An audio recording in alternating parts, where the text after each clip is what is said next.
Hello दोस्तों, welcome back to my channel PCM classes में आपका स्वागत है। दोस्तों, जैसा कि जानते हैं त्रिकोणमिति का सिलेबस खत्म हो चुका है। अब आप पढ़ोगे वृत्तों और पृष्ठीय क्षेत्रफल से संबंधित सारे सवाल।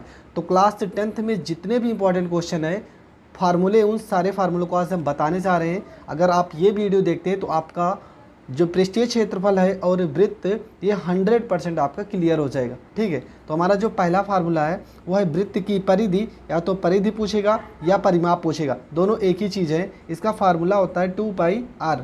उसके बाद आएगा वृत्त का व्यास। आपको पता है जो व्यास होता है वो त्रिज्या का 2 गुना होता है। तो वृत्त का व्यास को d से डोनेट करेंगे, ये भी आपको पता होना चाहिए। व्यास को d से डोनेट करेंगे, फार्मूला हो जाएगा 2 × r। वृत्त का क्षेत्रफल का फार्मूला होता है πr²। अर्धवृत्त, जब अर्धवृत्त का क्षेत्रफल पूछेगा इसे में बटे 2 से भाग कर दो। उसके बाद पूछेगा अर्धवृत्त का परिमाप। अर्धवृत्त का परिमाप पूछ रहा है तो πr प्लस में यहाँ पे 2r हो जाएगा। ऐसा क्यों होता है यहाँ पे हम समझा भी दे रहे हैं। मान लो इस तरह से आपका होता है अर्धवृत्त, मान लो ये हो गया। ठीक है, ये आपका ये पूरा जो होता है इसे बोलते हैं πr। ठीक है, अब यहाँ पे ये जो है आपका ये होता है व्यास। ठीक है, ये आपका व्यास होता है और व्यास का मान कितना होता है 2r, इसलिए यहाँ पे प्लस में 2r होता है। उसके बाद है वृत्त के चतुर्थांश का क्षेत्रफल। वृत्त के चतुर्थांश का क्षेत्रफल, तो वृत्त का क्षेत्रफल होता है πr²। चतुर्थांश पूछा है तो 4 से डिवाइड कर दोगे। चाप का फार्मूला होता है πr θ बटे में हो जाएगा 360 अंश।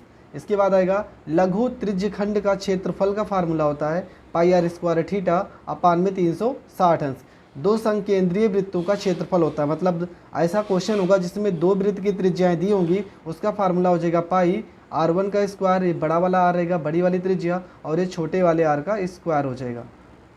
त्रिज्यखंड के चाप की लंबाई का फार्मूला होता है 2πr θ बटे में हो जाएगा 360 अंश। इसके बाद आएगा दीर्घ त्रिज्यखंड का क्षेत्रफल का फार्मूला हो जाएगा 360 अंश माइनस θ बटे में आपका 360 अंश हो जाएगा, गुणे में हो जाएगा πr²। ये दीर्घ त्रिज्यखंड का क्षेत्रफल हो जाएगा। इसके बाद का जो फार्मूला है वो आपका है शंकु के वेरी मोस्ट सवाल। अक्सर इन सारे टाइप के सवाल पूछे जाते हैं हाई स्कूल में, और इन सारे टाइप को आपको क्लियर करना है फार्मूलों को। है शंकु के छिन्नक का आयतन 1/3 πh ब्रैकेट में हो जाएगा r1 का स्क्वायर प्लस में r2 का स्क्वायर प्लस में r1 × r2 हो जाएगा। उसके बाद आएगा शंकु के छिन्नक का वक्र पृष्ठीय क्षेत्रफल, फार्मूला हो जाएगा πl ब्रैकेट में हो जाएगा r1 प्लस में r2 हो जाएगा। इसके बाद आएगा शंकु के छिन्नक का संपूर्ण पृष्ठीय क्षेत्रफल, फार्मूला होगा πl r1 प्लस में r2 प्लस πr1 का स्क्वायर प्लस πr2 का स्क्वायर। और शंकु के छिन्नक की तिर्यक ऊंचाई का फार्मूला होता है h² plus r1 minus r2 पूरे का होल स्क्वायर। ये हो जाएगा शंकु के छिन्नक की तिर्यक ऊंचाई।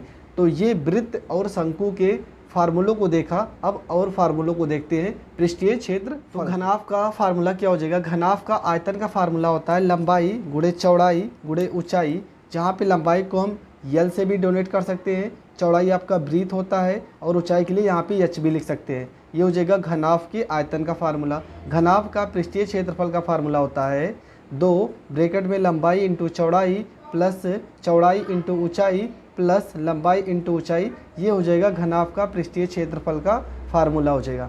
इसके बाद आ जाएगा घनाभ का तिर्यक ऊंचाई या घनाभ का कर्ण का फार्मूला होता है √, में l² प्लस b² बटे में आपका हो जाएगा h²। ये हो जाएगा घनाभ के पृष्ठीय क्षेत्रफल का फार्मूला। ठीक है, इसके बाद आपका जो फार्मूला आता है वो आ जाएगा क्यूब का। ठीक है, घन का फार्मूला हो जाएगा, घन का आयतन का फार्मूला होता है भुजा का क्यूब।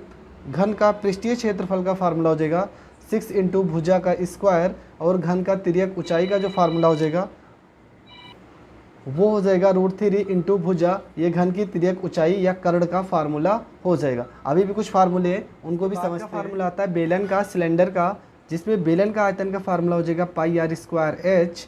बेलन का पृष्ठीय क्षेत्रफल का फार्मूला होता है 2πrh। बेलन का संपूर्ण पृष्ठीय क्षेत्रफल का फार्मूला हो जाएगा 2πr ब्रैकेट में हो जाएगा h प्लस में r, जहाँ पे आपका जो r होता है वो आपका रेडियस या त्रिज्या हो जाएगा, और h आपका हाइट या ऊंचाई हो जाएगा। इसके बाद फार्मूला होता है शंकु का या कोण का। शंकु की तिर्यक ऊंचाई का फार्मूला होता है √r प्लस में h²। उसके बाद शंकु का आयतन का फार्मूला होता है 1/3 πr² h होता है। शंकु का पृष्ठीय क्षेत्रफल का फार्मूला होता है πr l होता है। शंकु का कुल पृष्ठीय क्षेत्रफल का फार्मूला हो जाएगा पाई आर, ब्रैकेट में हो जाएगा यल प्लस में आर, जहां आर आपकी त्रिज्या हो जाएगी और एच ऊंचाई हो जाएगी तथा यल आपकी त्रियक ऊंचाई हो जाएगी।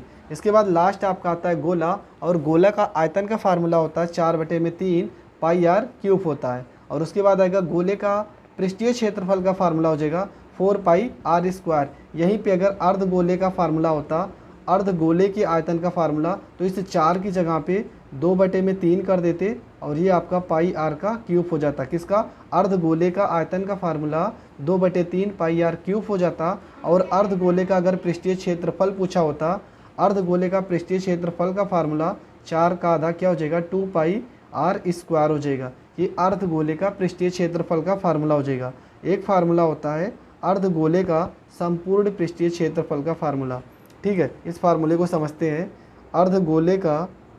अर्धगोले का संपूर्ण पृष्ठीय क्षेत्रफल, संपूर्ण पृष्ठीय क्षेत्रफल का फार्मूला क्या होता है?